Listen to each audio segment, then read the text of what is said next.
प्राजक्ता तांडेल, महाराष्ट्राची खबर बातमध्ये आपलं सगळ्यांचं स्वागत। सांगली महानगरपालिका निवडणुकीत काँग्रेस आणि राष्ट्रवादीचा झालेला पराभव आघाडीच्या नेत्यांच्या चांगला जिव्हारी लागला आहे। गेल्या 30 वर्षात कधी न झालेला सांगली महापालिकेतील सत्ता बदलाबाबत काँग्रेस राष्ट्रवादीचे नेते आता आत्मपरीक्षण करणार असल्याची माहिती माजी सहकार मंत्री हर्षवर्धन पाटील यांनी दिली आहे।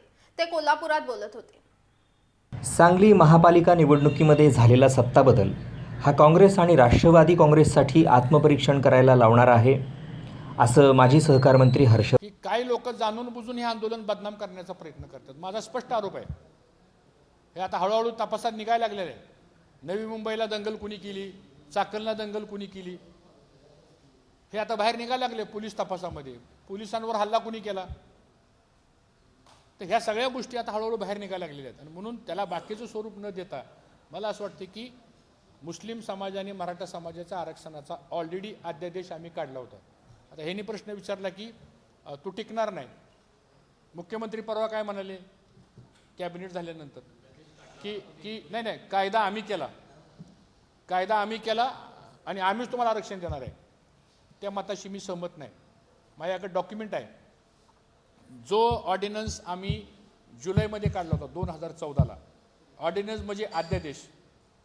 त्या अध्यादेशाप्रमाणे सगळ्या कलेक्टरला आम्ही कळवलं आणि मुस्लिम समाजातली आणि मराठा समाजातल्या मुलांना दाखले मिळाले, स्पेशल इकॉनॉमिकल बॅकवर्ड कम्युनिटी म्हणून, ACBC त्याला आम्ही नाव दिलं होतं त्या अध्यादेशमध्ये।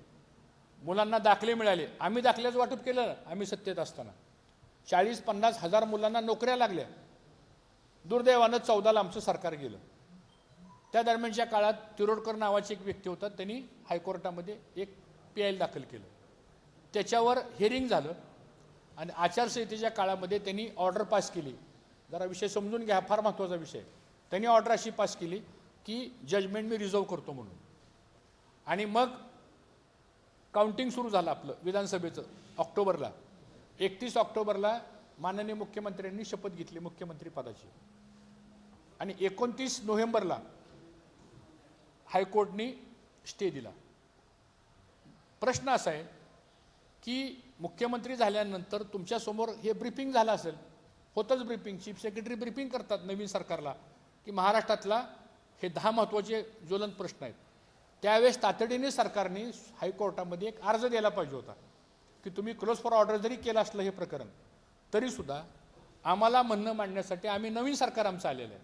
पण तुमच्या जाहीरनाम्यात होतं मराठा आरक्षण द्यायचं म्हणून, भाजपच्या जाहीरनाम्यात होतं ना, भाजप जाहीरनाम्यात सुद्धा तुम्ही म्हणायला पाहिजे होतं, एक ॲप्लिकेशन द्यायला पाहिजे ॲडव्होकेट जनरलच्या मार्फत। ते दिले गेलं नाही। गेल्या 4 वर्षामध्ये 5 AG बदलले, ॲडव्होकेट जनरल 5 बदलले, 5। आणि मग 29 नोव्हेंबरला आरक्षण रद्द करण्याचा निर्णय, स्टे देण्याचा निर्णय झाला। मग डिसेंबरला नागपूरच्या अधिवेशनामध्ये 2014 22 डिसेंबरला नागपूरच्या अधिवेशनामध्ये कायदा झाला। सरकार काय म्हणते, आम्ही कायदा केला। मी तुम्हाला कायद्याची कॉपी पण देतो आणि आम्ही काढलेल्या अध्यादेशाची कॉपी पण देतो। तोच अध्यादेश आणि तोच कायदा आहे, त्यात एकही शब्द काना मात्र सुद्धा बदललेला नाही। सांगतो तुम्हाला, म्हणजे याचा अर्थ काय झाला की अध्यादेशाचं कन्व्हर्शन आपण ॲक्टमध्ये केलं, एवढंच काम झालं। आणि ती ऑनगोईंग प्रोसेस असती। मी संसदीय कार्यामध्ये 2004ला झालो, त्यावेळेस 112 ऑर्डिनन्सचं प्रोमोगुलेशन मी कायद्यामध्ये केलं। ही ऑनगोईंग प्रोसेस असते। 95 ते 99 मनोहर जोशी मुख्यमंत्री असताना त्यांनी 27 असे अध्यादेश काढले होते। 99ला सरकार बदललं, ते 27 अध्यादेश त्यांनी केले। आता केंद्रामध्ये आमच्या काढले किती अध्यादेश गव्हर्नमेंटनी कायद्यामध्ये केले। मराठा आरक्षणाच्या आणि मुस्लिमांच्या बाबतीमध्ये कुठलाही बदल त्यांनी त्या कायद्यामध्ये केला नाही, तसंचा तसा त्यांनी कायदा पास केला। म्हणजे याचा अर्थ असा आहे की ऑर्डिनन्सही आमचाच होता आणि कायदा जो पास केला तो ऑर्डिनन्सप्रमाणे आम्हीच केलेला होता, त्याची अंमलबजावणी करा, एवढंच म्हणणं आहे आमचं। मराठा आरक्षणाबाबत राज्यभर सुरू असणाऱ्या आंदोलनाला काँग्रेसचा पाठिंबा आहे। आघाडी सरकारनं मराठा समाजाच्या आरक्षणाबाबत घेतलेल्या निर्णयाची आत्ताच्या सरकारनं अंमलबजावणी करावी, म्हणजे मराठा समाजाला तत्काळ आरक्षण मिळू शकेल, असं माजी सहकार मंत्री हर्षवर्धन पाटील यांनी म्हटलं आहे। 78 पैकी भारतीय जनता पक्षाचे 39 उमेदवार हे काँग्रेस, राष्ट्रवादी काँग्रेस आणि इतर पक्षातून गेलेले त्यांना मिळाले। आणि त्या 39 पैकी 20 लोक निवडून आले। म्हणजे 41चा त्यांचा आकडा जो आलेला आहे त्याच्यातली 20 लोक इकडून जाऊन तिकडे उभं राहून ते निवडून आले सांगतो. हा ठीक आहे, आता शेवटी विक्ट्रीज असती, कोण कुठनं गेला आणि कुठनं आला हा विषय त्याला फारसं महत्त्व नाही, पण आज ती महानगरपालिका त्यांच्या ताब्यात गेली ही गोष्ट खरी आहे. मला असं वाटतं की दोन्ही पक्षाला या सांगलीच्या धक्कादायक निकालानंतर खूप गांभीर्यानं याचं आम्हाला विश्लेषण करावंच लागणार आहे. याची कारण मीमांसा आम्हाला शोधावं लागणार आहे. जे काम आम्ही सुरू केले, आता कालचा दिवस झाला, आजपासून ते काम आम्ही सुरू केले. दोन्ही पक्षाच्या म्हणजे किमान काँग्रेस पक्षाच्या पातळीवर तरी आम्ही एक 4-5 दिवसामध्ये साधारणतः याचं सखोल विश्लेषण, बाबा नेमका आपला पराभव होण्याची कारणं काय काय, मताची टक्केवारी प्रत्येक प्रभागामध्ये कशी झाली, या सगळ्या गोष्टीचं ॲनालिसिस करू. परंतु ठीक आहे, एखाद्या निवडणुकीत पराभव झाला म्हणजे असाच ट्रेंड राहील असं काही मान्य करायचं कारण नाही. कारण बऱ्याचपैकी ह्या स्थानिक पातळीच्या निवडणुका असतात, स्थानिक इक्वेशन असतात. त्यानंतर पहिल्यांदाच प्रभागाची निवडणूक होती सांगलीमध्ये. पहिली वॉर्ड वाईज होती आपली, आता त्यांनी प्रभाग केले. प्रभाग करत असताना प्रभाग रचना कशी झाली होती त्याच्याकडे फारसं काही आमच्या कार्यकर्त्यांनी कोणी लक्ष दिलेलं नसावं. आणि मग ती प्रभाग रचना करताना 2-3 हजाराचा एखादा मताचा एरिया जर तिथं आला तर त्या सगळ्या प्रभागाचं इक्वेशन बदलू शकतो सांगतो. हा तर ह्या सगळ्या ज्या बारीक बारीक गोष्टी ज्या आहेत त्याचं आता विश्लेषण आम्ही करू. पण निश्चितपणानं आम्हाला दोन्ही पक्षाला अत्यंत काळजीपूर्वक आता पुढच्या निवडणुकीची स्ट्रॅटेजी आम्हाला ठरवावी लागणार आहे. एवढा सगळा असंतोष समाजामध्ये असताना आम्ही पण हा विचार करतोय की मराठा आरक्षणाचा वातावरण खराब झालेलं आहे, लोक रस्त्यावर येत आहेत, धनगर समाजाच्या आरक्षणाचा प्रश्न ऐरणीवर आलेला आहे, मुस्लिम समाजाचा प्रश्न ऐरणीवर आलेला आहे, लिंगायत समाजाचा प्रश्न आरक्षणाचा ऐरणीवर आलेला आहे. समाजातला असला कुठलाही घटक तो सरकारवरती खुश नाही आहे. पण तरी पण असं असताना सुद्धा ही महानगरपालिका ही आमच्या ताब्यात होती, ती त्यांनी आमच्याकडून घेतली. याचा निश्चितच आम्हाला गांभीर्यानं विचार करावा लागणार. राज्यातील साखर कारखानदारी ही सध्या अनेक अडचणींना सामोरी जाते. साखर कारखानदारीचं भविष्य पाहता केंद्र सरकारनं आणि राज्य सरकारनं विविध योजना राबवण्याची गरज असल्याचंही पाटील यांनी म्हटलं आहे. राज्यातील साखर कारखाने हे काँग्रेस आणि राष्ट्रवादीच्या ताब्यात असल्यानं सरकार त्याकडे दुर्लक्ष करत आहे असा आरोपही त्यांनी केला आहे.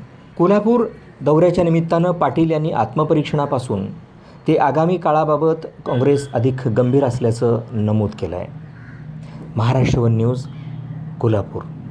जुन्नर तालुक्याचे मनसेचे आमदार शरद सोनावणे यांच्या चाळकवाडी येथील रायगड निवासस्थानी मराठा समाजाच्या वतीने धरणे आंदोलन करण्यात आले आहे.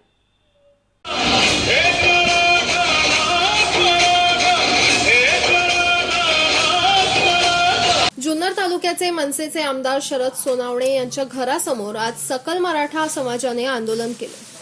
आमदार शरद सोनावणे यांच्या चाळकवाडी येथील रायगड निवासस्थानी मराठा समाजाच्या वतीने हे धरणे आंदोलन करण्यात आले. यावेळी मराठा समाजाच्या वतीने आमदार सोनावणे यांच्या घरासमोर जागरण गोंधळ घालत हे आंदोलन केले गेले. यावेळी आमदार सोनावणे यांच्या घरासमोर पोलिसांचा मोठा बंदोबस्त तैनात झालेला. हेमंत चापुडे, जुन्नर, महाराष्ट्र वन. मराठा समाजाला आरक्षण तात्काळ देण्यात यावा या मागणीसाठी मराठा बांधवांकडून बलिदान देण्याचा क्रम काही थांबताना दिसत नाहीये. आरक्षणाच्या मागणीसाठी परभणी जिल्ह्यातील एका 24 वर्षीय तरुणाने आपलं बलिदान दिले. या तरुणाने स्वतःला जाळून घेऊन आत्महत्या केली. ही घटना सेलू तालुक्यातील डिग्रस येथे घडली. मराठा समाजाला आरक्षण तात्काळ देण्यात यावा या मागणीसाठी मराठा बांधवांकडून बलिदान देण्याचा क्रम काही थांबताना दिसत नाहीये. आज पुन्हा आरक्षणाच्या मागणीसाठी परभणी जिल्ह्यातील एका 24 वर्षीय तरुणाने आपलं बलिदान दिले. या तरुणाने स्वतःला जाळून घेऊन आत्महत्या केली. ही दुर्दैवी घटना आज सकाळी 10:30च्या सुमारास सेलू तालुक्यातील डिग्रस येथे घडली. या मराठा तरुणाने आपल्या फेसबुक अकाउंटवरून मुख्यमंत्री देवेंद्र फडणवीस यांना उद्देशून एक पोस्ट केली. माननीय मुख्यमंत्री फडणवीस साहेब, आज मी मराठा आरक्षण मिळावं म्हणून स्वतः बलिदान देत आहे. आज मला खूप आनंद होत आहे की मी आपल्यासाठी काहीतरी करण्याचा छोटासा प्रयत्न केलाय. मी देशासाठी काही करता नाही आले, पण मागासलेल्या मराठासाठी स्वतःच्या प्राणांचा बलिदान देत आहे, असं सुसाईड नोटमध्ये लिहून शेतात जाऊन जाळून घेऊन आत्महत्या केल्याची दुःखद घटना घडली आहे. खालिद नाज, परभणी, महाराष्ट्रवर. अकोल्यातील आप पक्षाचे बेपत्ता नेते मुकीम अहमद यांचा अखेर मृतदेह हाती लागलाय. बुलढाणा जिल्ह्यातील मेहकर तालुक्यातील जानेफळ शिवारात अहमद यांचा मृतदेह सापडल्याची माहिती अकोला पोलिसांनी दिली आहे. मुकीम अहमद यांच्यासोबत बेपत्ता असलेले साखर खरडा, त्यांचे मित्र शफीक कादरी यांचाही मृतदेह पोलिसांना मिळालाय. या प्रकरणात पोलिसांनी काही जणांना ताब्यात घेतलं आहे. अकोल्यातील आम आदमी पार्टीचे बेपत्ता नेते मुकीम अहमद यांचा मृतदेह अखेर हाती लागला आहे. बुलढाणा जिल्ह्यातील मेहकर तालुक्यातील जानेफळ या शिवारात अहमद यांचा मृतदेह सापडल्याची माहिती अकोला पोलिसांनी दिली आहे. मुकीम अहमद यांच्यासोबत बेपत्ता असलेले साखर खरडा बुलढाणा जिल्ह्यातले त्यांचे मित्र शफीक कादरी यांचाही मृतदेह पोलिसांना मिळाला आहे. 30 जुलैच्या रात्रीपासून बेपत्ता मुकीम यांची 4 चाकी गाडी अकोल्यातील वाशिम बायपास चौक भागामध्ये बेवारस आढळून आली. या प्रकरणामध्ये पोलिसांनी काही जणांना ताब्यात घेतलं आहे. 30 जुलै तारीखला एक मुकीम अहमद आम आदमी पार्टी लीडर होता आणि त्याच्यासोबत शफी, त्या दोन्ही लोक मिसिंग झालेलं होतं. त्या मिसिंगची कंप्लेंट खदान पोलीस स्टेशनमध्ये दाखल केलं होतं. त्याच्यानंतर त्यांची रिलेटिव्सची कंप्लेंटवरून आम्ही किडनॅपिंगची ऑफेन्स ओल्ड सिटी पोलीस स्टेशनमध्ये आम्ही दाखल केलं होतं. त्याच्यानंतर आमच्या तपासमध्ये त्याची डिटेक्शन झालेलं आहे. त्याच्यामध्ये असं निष्पन्न झालेलं आहे की ते दोन्ही लोकांची त्यांची ओळखीची मौलवी त्याची घरीमध्ये त्याची मर्डर झालेला आहे. त्याच्यामध्ये गुन्हा अफेन्समध्ये जवळपास 8 ते 10 आरोपी त्याच्यामध्ये आहे. सध्या 7 आरोपी आमची ताब्यात आहे आणि त्यांनी तिथं खदान एरियामध्ये मर्डर केल्यानंतर हे दोन्ही बॉडीजला आरोपींनी घेऊन बुलढाणाची एरियामध्ये जुनेफल पोलीस स्टेशनची ज्युरिस्डिक्शनमध्ये ते बॉडी डंप केलेला आहे. तो सध्या खदान पुढचे तपास त्याच्यामध्ये खदान पोलीस स्टेशनमध्ये 302 प्रमाणे इन्व्हेस्टिगेशन होईल. जो तस्वुर के घर पे गए और वहाँ पर से ही किडनैप हो गए थे. दूसरे दिन वहाँ पर मैं जब रात भर उनका पता नहीं चला, इसके लिए दूसरे दिन उनको जब कंप्लेंट दिया तो उन्होंने मिसिंग कंप्लेंट लिया. हालांकि गाड़ी मिल जाने के बाद में दैट मिसिंग कंप्लेंट लेना नहीं चाहिए था. किडनैपिंग का उन्होंने गुना दाखिल उसी वक्त करना चाहिए था. और तमाम फुटेज और वो जो है तस्वुर वगैरह जो है उनको हमने पूरी की पूरी उनके पास में टिप्स दिया, आरोपियों के नाम बताए, संबंधित लोगों के नाम बताए. उन्होंने कुछ नहीं, ये बॉडी कुछ नहीं कि ठीक है कि ये मर्डर उनका उसी घर के अंदर में कर दिया गया. मर्डर को बचा नहीं सकती थी पुलिस, लेकिन ये काम जो है पुलिस ने सिर्फ बॉडी डिटेक्ट करने के लिए 5 दिन लगाए. ये बॉडी डिटेक्ट 31 तारीख को ही डिटेक्ट हो जा सकती थी रात में, ज़्यादा से ज़्यादा आपके 1 तारीख को. तमाम आरोपियों के नाम दिए, टिप्स दिए, तमाम चीज़ें हम बताते रहे उनको, लेकिन पुलिस ने उसको दखल नहीं लिया. आपके 31 तारीख को और 1 तारीख तक के खामोश बैठे रही. 1 तारीख को हमने उनको पुलिस को जब बताया, मैं आईजी को बात किया, उसके बाद में मामला करा. आईजी से 10 मिनट बात करने के बाद में कार्यक्रम शुरू किया. और सही मायने में इन्होंने 2 दिन के इनको डिटेक्ट करने के लिए 1 ही दिन लगा. यही प्रक्रिया अगर ये सब जो आपके 31 तारीख को अगर कर लिए होते दोपहर में, तो आई थिंक मुझे ऐसा लगता है कि 1 तारीख को बॉडी डिटेक्ट हो जाती थी. पुलिस का बिल्कुल हलगर्जीपना है. 2 दिन के अंदर में तमाम रिपोर्ट्स हमने दिया उनको, टिप्स हमने दिए, यहाँ के कैमरे लो, यहाँ के फुटेज लो, यहाँ का ऐसा करो, हमने बोला, तमाम चीजें उनको डिटेक्ट किया. उसके अंदर में उन्होंने बहुत बड़ी कारकर्दगी किया थी. खाली आरोपियों का जब पूरा हो जाने के बाद में उन्होंने तमाम चीजें उन्होंने किया समझो. और आज यहाँ पर भी सुबह से बिठा के रखा. हमने बोला कि भाई एक जिम्मेदार आदमी था, हमारा भाई गया तो उसको कम से कम तुम बॉडी लेने की है. तो इस टाइप से उन्होंने बिल्कुल इसके अंदर में पुलिस की बॉडी डिटेक्ट करने के लिए पुलिस ने 5 दिन लगाया. हालांकि 2 दिन के अंदर में हो जा सकता था मसला.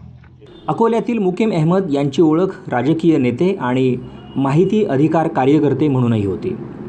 अकोला जिल्हा परिषद उर्दू शिक्षक भरती घोटाळा त्यांनी उघडकीस आणला होता. याशिवाय अकोल्याचे तत्कालीन जिल्हाधिकारी मुथ्थकृष्णन शंकर नारायणन यांचं कर्णबधिरत्वाचं प्रमाणपत्र बुलढाणा इथल्या सामान्य रुग्णालयातून काढत त्यांनी यात होणारा भ्रष्टाचार समोर आणत खळबळ उडून दिली होती. त्यांनी आतापर्यंत अनेक पक्ष बदलले. एकेकाळी समाजवादी पक्षाच्या युवक आघाडीचे ते सदस्य होते, युवाजन सभेचे प्रदेशाध्यक्ष होते. त्यानंतर बसपा, भारिप असा राजकीय प्रवास त्यांनी केला. समाजवादी पक्षाचे नेते अमरसिंह यांचे कट्टर समर्थक असलेले मुकीम अहमद त्यांच्या लोकमंच पक्षाचे महाराष्ट्र प्रदेशाध्यक्षही राहिले. 30 जुलैला झालेल्या अहमद यांच्या अपहरणानंतर अकोला पोलिसांनी आतापर्यंत 7 जणांना अटक केली आहे. त्यांच्या हत्येमागच्या कारणांचा शोध पोलीस घेत आहेत. दरम्यान मुकीम अहमद यांच्या हत्येनं अकोल्यात खळबळ उडाली आहे. साखरखेर्डा, जिल्हा बुलढाणा इथले शफी कादरी हे नोटांचा पाऊस पाडणारे तांत्रिक होते आणि त्यांची इतर तांत्रिकांसोबत वैमनस्य होती अशी माहितीही समोर आली आहे. त्याची चर्चाही होते आहे. त्यातूनच अपहरण आणि त्यानंतर हत्या झाली असावी अशी शंका व्यक्त केली जाते. पोलीस या संदर्भात अधिक तपास करत आहेत. Maharashtra one news, Buldhana. शेती परवडत नाही असे म्हणतात, मात्र आधुनिक व योग्य पद्धतीने शेती केल्यास शेतीत पाहिजे तसा नफा मिळतो आणि हेच करून दाखवलंय हिंगोली जिल्ह्यातील वाघजळी येथील युवा शेतकरी तांबिले यांनी.